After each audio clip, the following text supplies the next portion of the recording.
Why do we like crying on mommy's shoulder? And why do we want to be held and comforted by her?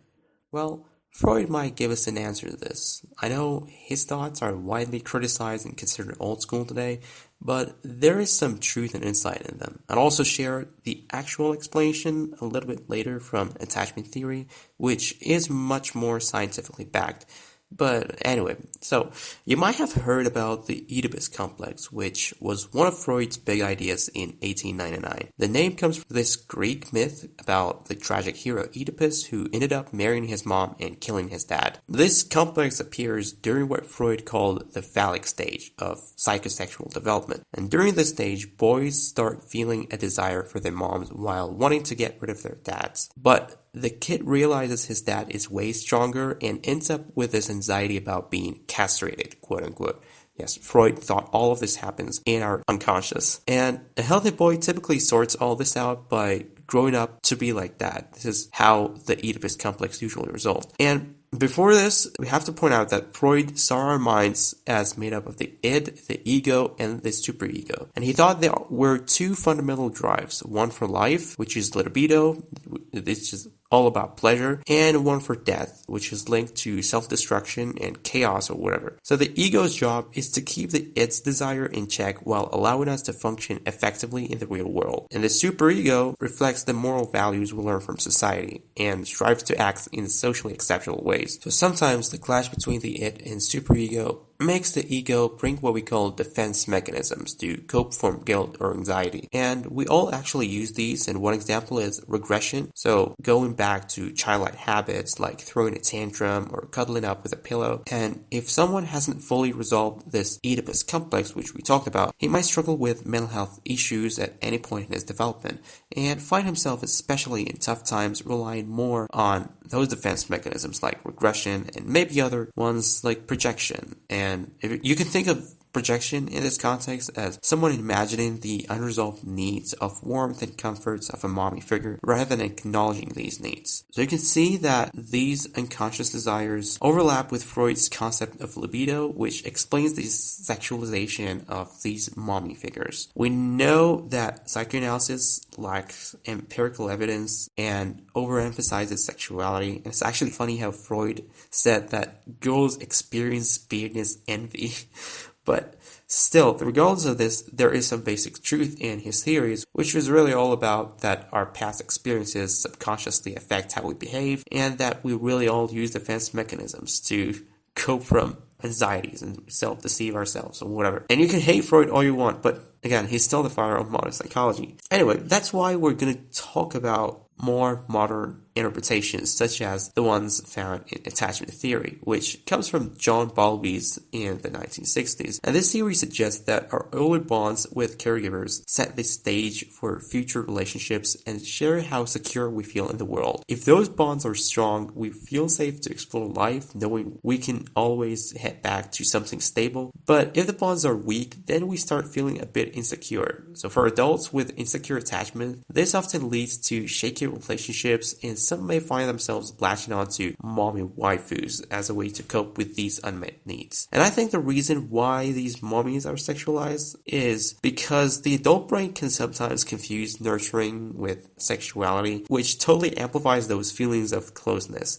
And since they're anime girls, they look objectively attractive and have distinctive personalities, which makes it easy for a lot of guys to develop parasocial connections to them. And when we look at attachment styles, there is one secure and three insecure types: anxious, avoidant, and disorganized. And if you're into mommy waifus, you might find yourself leaning toward one of these insecure styles. So I'll describe all of the 4 attachment styles to know why you're attracted to a specific flavor, quote unquote, of a mommy waifu based on your past experiences. And I think it's already very critical to know about them anyway, because it'll explain to you why you're attracted to a kind of people, it explains what kind of friends you want to keep. And insecure attachment styles may also indicate signs of a personality disorder, although just because you have an insecure attachment doesn't necessarily mean you have a mental health issue. And obviously, just because you have an insecure attachment doesn't mean, again, that you're into mommy waifus. So our childhood stuff can be very different, so each have learned to cope in his own way, but we're not going to talk about this right now. So we'll start with the secure attachment style, which might not directly relate to mommy waifus, but it's going to show you how healthy relationships work. It's actually very obvious, but these people basically see themselves and their partner as trustworthy, and they're comfortable with themselves and own up to their mistakes, and can also ask for help. They're not perfect, but they generally enjoy healthy relationships. And I know this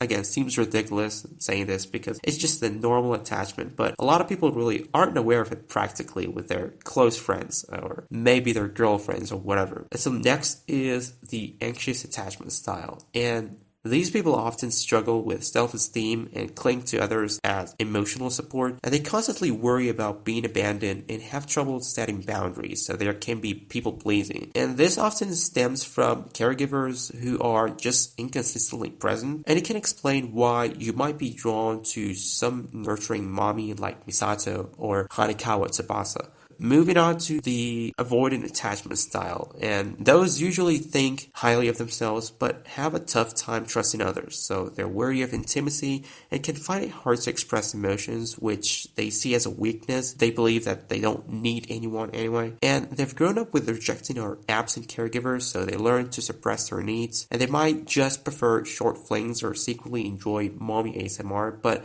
tell everyone else it's very ironic. And if that's you, you might be attracted to someone like the Major or Faye Valentine, who represents some low-pressure intimacy. And lastly, there is the disorganized attachment style, aka fearful avoidant attachment, which basically just mixes anxious and avoidant traits. And people with this style often feel unworthy of love and find it hard to manage their emotions, and relationships can feel both comforting and frightening to them. So this style often arises from childhood traumas or conditioning caregiving, which just leaves the child confused about how to attach to others. So they might end up drawn to people like Makima, who can just evoke all kind of weird mixed feelings. And yeah, so the TLDR of all of this is that guys like mommy waifus because they have mommy issues, and that's literally it. But seriously, understanding these attachment styles, as I just mentioned, is really important for self-awareness because it really can shape how we relate to others. And I've had my own struggles with anxious attachments, by the way, before, where I just found myself becoming obsessive towards an old friend after a fight. And I was just making everything even worse by stalking him and somewhat manipulating him under various excuses I gave to myself. It was actually pretty intense. This happened 2 years ago or something. But anyway, I hope you enjoyed this video and find it helpful.